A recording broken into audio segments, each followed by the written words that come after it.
ውድ የቻናሌ ቤተሰብ እንዴት ናችሁ? እንደተለመደው ሰብስክራይብ፣ ላይክ፣ ኮሜንት በማድረግ ትጀምሩታላችሁ። በመግቢያ ላይ እንዳያችሁት ሪሰርች ኢንትሮዳክሽን በስንት ፓራግራፍ ይጻፋል የሚለውን አንድ በአንድ በእያንዳንዱ ስር ምን ምን መጻፍ እንዳለበት አሳያችኋለሁ ማለት ነው። ከዛ በፊት ሪሰርች ኢንትሮዳክሽን የሚለውን እናያለን እና ከዛ ፐርፓዙን እናይና ወደ ገደለው እንሄዳለን ማለት ነው። Research introduction is an opening session of research paper, dissertation or thesis, and which provides background information of our studies and it states that statement of problem, significance of studies and study objectives ማለት ነው። ስለዚህ ባክግራውንድ ኢንፎርሜሽንን ፕሮቫይድ የሚያደርግበት እና ስቴትሜንት ኦፍ ፕሮብሌምን ያካተተ ሲግኒፊካንስ ኦፍ ስቴዲን ያካተተ እና የጥናቶቻችንን አላማን ያካተተ ፓርት ማለት ነው። ስለዚህ በዚህ በጥናቶቻችን መግቢያ ላይ ምን አላማው ምንድነው? የጥናቶቻችንን መግቢያ የምንጽፍበት አላማው ዋናው ምንድነው? አራት ዋና ፐርፓዞች አሉ ማለት ነው። የመጀመሪያው to engage the readers አንባቢውን ለመሳብ መጻፍ አለበት። ሲጻፍ አንባቢውን ለመሳብ የሚጻፍ ፓርት ነው። ሌላኛው ፐርፓዙ to provide necessary የሆነ ኮንቴክስቱን necessary የሆኑ ኮንቴክስቶችን ፕሮቫይድ ለማድረግ ነው። ሶስተኛ to justify the significance of our studies or the importance or the necessity of our study ማለት ነው። importance of our studies ሶስተኛ ላይ to guide the readers through the research ማለት ነው። ሪደርሱን ጋይድ ለማድረግ ነው ማለት ነው አላማው። ይሄንን ካየን ሪሰርች ኢንትሮዳክሽን በስንት ፓራግራፍ ይጻፋል የሚለውን እንመለከታለን። በአምስት ሜይን ፓራግራፍ ይጻፋል ማለት ነው። የመጀመሪያው ፓራግራፍ ስለምን ይጻፋል? to set the stage ደረጃውን ለማስቀመጥ ይጻፋል። ሁለተኛው ፓራግራፍ ላይ ዋት ፓርት ነው የሚጻፈው። ሶስተኛ ፓራግራፍ ላይ ዋይ ፓርት ነው የሚጻፈው። አራተኛ ፓራግራፍ ላይ the research gap፣ አምስተኛ ፓራግራፍ ላይ theoretical or practical contributions or aim ይጻፋል ማለት ነው። የመጀመሪያውን በምናይበት ጊዜ ላይ ፈርስት ፓራግራፍ ላይ ቀደም እንዳልኳችሁ to set the stage ደረጃውን ለማስቀመጥ ነው። ፐርፓዙ ምንድነው? to highlight why this topic is significant and words of attention ማለት ነው። ለምን ጥናቱ ለምን እንዳስፈለገ ጠቀሜታው ምን እንደሆነ የምንጽፈ ጠቀሜታው የጥናቱ ጠቀሜታው ለምን አስፈላጊነቱ ለምን እንደሆነ የምናስቀምጥበት ነው ማለት ነው አላማው። ምን መጻፍ አለበት? የመጀመሪያው ስንጀምር begins with a compiling of facts and statistics or statements to grab the attention of others የሌላውን ሐሳብ ትኩረቱን በሚስብ ነገር መጀመር አለበት ማለት ነው። በሚስብ ሐሳብ ይጀመራል። ከዛ ቀጥሎ ያለው ኮንቴክስቹዋላይዝ መደረግ አለበት።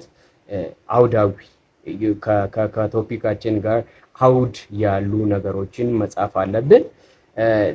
ሌላኛው ቻሌንጆችን ኢሹዎችን ሜንሽን እናደርጋለን ማለት ነው። በመጀመሪያ ፓራግራፍ ላይ እነዚህን እንጽፋለን ማለት ነው። ትኩረት የሚስቡ ስቴትሜንቶችን ካልተጠቀምን ምናልባት አንባቢዎቻችን የሚስብ ነገር ከሌለ ሪሰርቾቻችን ጥቅምና ዋጋ የሌለ አድርጎ የሚያሳይበት ቦታም ከመሆኑ አንፃር እነዚህን በትኩረት እንጽፋለን ማለት ነው። ሌላኛው ሰከንድ ፓራግራፍ ነው። ዋት ፓርት ነው። ዋት ፓርት ላይ ምን ይጻፋል? ዓላማውስ ምንድን ነው? ዓላማው to define the focuses and the scope of our research ማለት ነው። ስለዚህ የጥናቶቻችን ወሰን እስከየት እንደሆነ ትኩረቱን የምንጽፍበት ነው ማለት ነው። በእነዚህ ላይ የሚጻፉ ነገሮች አራት ዋና ዋና ነገሮች አሉ። የመጀመሪያው clearly state what the research is about ጥናቶቻችን በምን ላይ እንደሚያጠነጥኑ ክሊርሊ ስቴት ማድረግ አለብን ማለት ነው።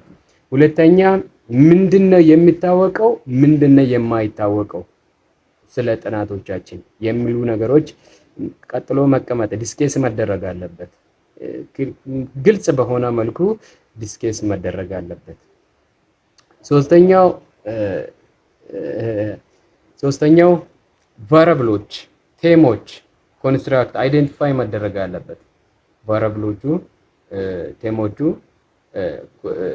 አይደንቲፋይ መደረግ አለበት እና ኮንቴክስቱ ስፔሲፋይ መደረግ አለበት በመጨረሻ ማለት ነው። ይሄንን ከጻፋችሁት ሃይ ኢምፓክት የሆነ ኢንትሮዳክሽን ነው ማለት ነው እየጻፋችሁ ያላችሁት። ስለዚህ ይሄንን በተከተለ መልኩ የምትጽፉ ከሆነ your research will be highly impactful research ይሆናል ተብሎ ይታሰባል። ስለዚህ እነዚህን በተከተለ መልኩ ትጽፋላችሁ ማለት ነው። በሶስተኛ ፓራግራፍ ላይ ዋይ ፓርት ነው። ፐርፓዙ ምንድነው? to explain why this research is necessary ለምን ይህ ጥናት እንዳስፈለገ ይሄ ከምትጠየቁት ጥያቄ መካከል ነው። ስለዚህ ዲፌንስ ወቅት ላይ ልትጠየቁ ትችላላችሁ። ይሄንን ጥናት ለምን ልታጠና ፈለክ፣ አሰብክ የሚሉ ነገሮች ሊነሱ ይችላሉ። ስለዚህ በእነዚህ ላይም ዝግጅት ማድረግ ስላለባችሁ ማለት ነው። ስለዚህ ዋይ ፓርት ላይ ምን ምን ትጽፋላችሁ? አንድ አራት ሀሳብ አለ።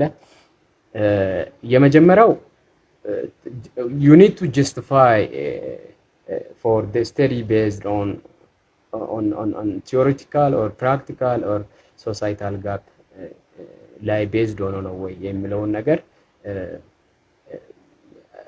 ጀስቲፋይ ማድረግ አለባችሁ። ስለዚህ ቀጥሎ ምን ትጽፋላችሁ? ኤግዚስቲንግ ቻሌንጁ ከዚህ በፊት በተጠኑ ጥናቶች ላይ የነበሩ ቻሌንጆችን፣ ሊሚቴሽኖችን መጻፍ አለበት። ይሄ ግዴታ ነው። ስለዚህ ኤግዚስቲንግ ቻሌንጆች ምንድን ናቸው? ሊሚቴሽኖቹ ምንድን ናቸው? ከዚህ በፊት በተጠኑ ጥናቶች ላይ የነበሩት የሚባሉ ነገሮች መጻፍ አለባቸው። ሌላኛው ፖቴንሻል ኢምፕሊኬሽኖቹ አድሬስ መደረግ አለበት። በዋይ ፓርት ላይ እነዚህ ናቸው የሚጻፉት። ስለዚህ እነዚህን በተከተለ መልኩ ከጻፋችሁ ስማርት ማለት ነው። ሶስተኛ ፓራግራፍ ላይ ይሄንን ትጽፋላችሁ። አራተኛ ፓራግራፍ ላይ ሪሰርች ጋፕ ነው የሚጻፈው። ፐርፓዙን ይዩት። ምንድነው የሚጻፈው? ሪሰርች አራተኛ ጋፕ ላይ to identifies unexplored or underexplored aspects of the topic ማለት ነው። ከጥናቶቻችን ታይትል ጋር የተጠኑ ጥናቶች እና ያልተዳሰሱ ምንድን ናቸው? ያልተዳሰሱ ወይም ከዚህ በፊት ያልተጠኑ ምንድነው የሚሉ ነገሮች አይደንቲፋይ ማድረግ አለባችሁ ማለት ነው። ስለዚህ ሌላኛው ሃይላይት የሚደረገው ኢንኮንሲስተንሲ ካለ፣ ከዚህ በፊት ተጠንቶ ያልተቀረፉ ነገሮች ካሉ ከሊትሬቸር አንብባችሁ ማለት ነው የሚያወዛግቡ ነገሮች ካሉ ሃይላይት ታረጉታላችሁ ማለት ነው። ሌላኛው ኦብጀክቲቭን ክሊርሊ ታስቀምጡታላችሁ ማለት ነው። አምስተኛ ፓራግራፍ ኮንትሪቢዩሽኑ ነው የሚጻፈው ማለት ነው። ኮንትሪቢዩሽኑ ላይ outline you need to outline the theoretical frameworks or perspective used ማለት ነው። እነዚህን ታስቀምጣላችሁ። ሌላኛው specify the practical outcome or the benefit of the research ማለት ነው። በመጨረሻም you need to articulate the study aim የጥናቱ ዓላማው አርቲኩሌት ታደርጋላችሁ። ጥናቱ ምንድነው ማሳካት የፈለገው የሚለውን ነገር አርቲኩሌት ታረጉታላችሁ ማለት ነው። ከዛ በኋላ ዋናው እዚህ ጋር ማትረሱት ነገር ነው ማለት ነው። ስለዚህ ይሄንን መስራት የለባችሁም።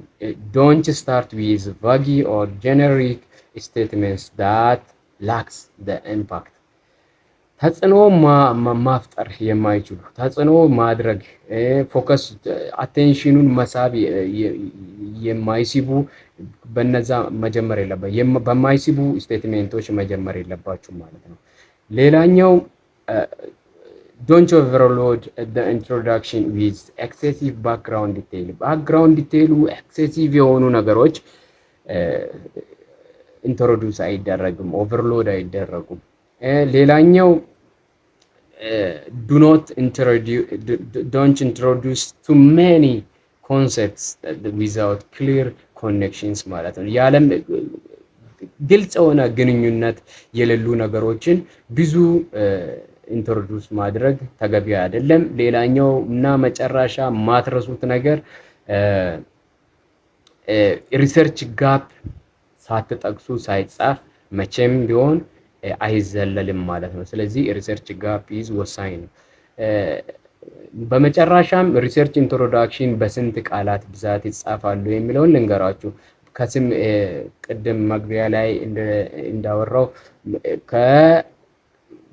ዋነኛው ሪሰርች ኢንትሮዳክሽን በ5 ፓራግራፍ እንዲጻፍ ካደረጉ ዋነኛው ምክንያት አንደኛውና ዋነኛው ነገር ሪሰርች ኢንትሮዳክሽን ፎር ስትራክቸሪንግ ሃይ ኢምፓክትፉል ሪሰርች ኢንትሮዳክሽን ከ800 እስከ 1200 ወርዶች መካከል መጻፍ ስላለበት ሾርትም ስለሆነ ማለት ነው። ምጥን ያለ ነገር መጻፍ ስላለበት ነው በ5 ፓራግራፍ እንዲጻፍ የተፈለገውና ሌላኛው ሐሳቦቹ ከነዚህ ውጪ ስለማይሆኑ ማለት ነው። ስለዚህ ከነዚህ ውጪ የሚሆን ሐሳብ ካለ በኮሜንት ላይ ማስቀመጥ ትችላላችሁ። ሰብስክራይብ እንዳደረጋችሁ ተስፋ አደርጋለሁ። መልካም ጊዜ ይሁንላችሁ። በጣም ወዳችኋለሁ። ሌላ አሪፍ ነገር እንዲደርሳችሁ ሰብስክራይብ ላይ ኮሜንት ማድረግ እንዳይረሳ። መልካም ጊዜ ይሁንላችሁ። ባይ ባይ።